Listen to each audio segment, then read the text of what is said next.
हर साल ज्येष्ठ मास की अमावस्या के दिन सावित्री का व्रत रखा जाता है।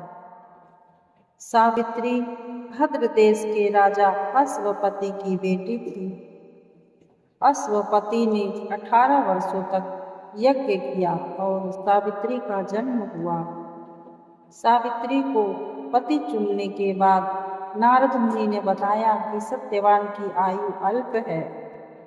सावित्री ने सत्यवान से विवाह किया और उनकी मृत्यु के दिन यमराज से संघर्ष किया। सावित्री की निष्ठा और पति परायणता के कारण यमराज ने सत्यवान को जीवन दान दिया। ज्यादातर लोग ये कहानी जानते हैं, लेकिन क्या आप जानते हैं कि यह कैसे हुआ? सावित्री ने यमराज से अपने पति के प्राणों की रक्षा कैसे की? ये कहानी क्या सीख देती है? अगर आप पौराणिक कथा पढ़ना पसंद करते हैं तो ये कहानी को भी आप जरूर पसंद करेंगे। तो आइए सुनते हैं सावित्री की व्रत कथा। भद्र देश के एक राजा थे, उनका नाम अश्वपति था। भद्र देश के राजा अश्वपति की कोई संतान नहीं थी। उन्होंने संतान के प्राप्ति के लिए पूरे मंत्रोच्चारण के साथ प्रतिदिन 1 लाख आहुतियाँ की। 18 वर्षों तक ये कर्म जारी रहा। उसके बाद उन पर कृपा हुई और उनके घर में एक कन्या ने जन्म लिया। उस कन्या का नाम सावित्री रखा गया। अब सावित्री बड़ी हो गई और बड़ी होकर वो बहुत ही रूपवान हो गई। उसके योग्य कोई वर नहीं मिल रहा था। वरना मिलने की वजह से सावित्री के पिता बहुत दुखी थे। उन्होंने अपनी कन्या सावित्री से कहा कि तुम स्वयं ही अपने लिए योग्य वर तलाश कर लाओ। सावित्री अपने पिता की आज्ञा पाकर अपने लिए वर ढूंढने निकल गई। सावित्री तपोवन में भटकने लगी। वहां उसे सालव देश के राजा धूमसेन मिले, क्योंकि उनका राज्य किसी ने छीन लिया था, इसलिए वो वहीं रह रहे थे। उनके पुत्र सत्यवान को देखकर सावित्री ने पति के रूप में उसका वरण कर लिया। इसके बाद सावित्री घर लौट आई। सावित्री जब घर पहुंची तो उसके अपने पिता के साथ नारद ऋषि को देखा। पिता के पूछने पर उसने बताया कि उसने सालव देश के राजकुमार सत्यवान को अपना पति स्वीकार कर लिया है। जब नारद ऋषि को ये बात पता चली तो उन्होंने कहा कि हे राजन, ये आप क्या कर रहे हैं? सत्यवान गुणवान है, धर्मात्मा है और बलवान भी है, पर उसकी आयु बहुत कम है। वो अल्प आयु है। 1 वर्ष बाद ही उसकी मृत्यु हो जाएगी। ऋषिराज नारद की बात सुनकर अश्वपति राजा घोर चिंता में डूब गए। उन्होंने सावित्री से कहा, पुत्री, तुमने जिस राजकुमार को अपने वर के रूप में चुना है वह अल्प आयु है। तुम्हें किसी और को अपना जीवन साथी बनाना चाहिए। सावित्री ने कहा, पिताजी, आर्य कन्याएं अपने पति का एक ही बार वरण करती है।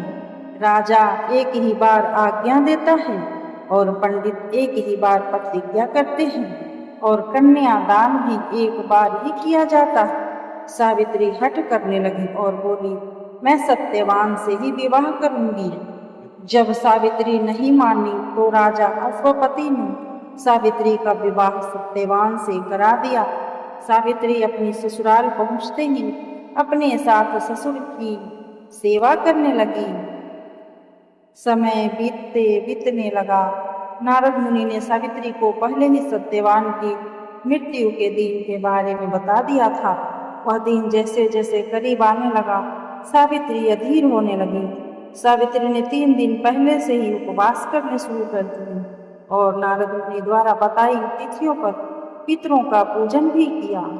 हर दिन की तरह सत्यवान उस दिन भी लकड़ी काटने जंगल चले गए। उस दिन उसके साथ में सावित्री भी गई। जंगल में पहुंचकर सत्यवान लकड़ी काटने लगे। पेड़ पर चढ़कर तभी उसके सिर में तेज दर्द होने लगा। दर्द से व्याकुल होने के कारण सत्यवान पेड़ से नीचे आ गया।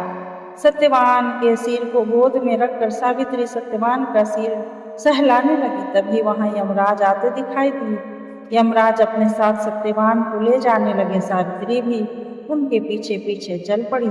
यमराज ने सावित्री को समझाने की कोशिश की कि यही विधि का विधान है, पर सावित्री नहीं मानी और यमराज के पीछे पीछे चल पड़ी। उन्होंने यमराज से कहा कि मैं सत्यवान को ले जाने नहीं दूंगी।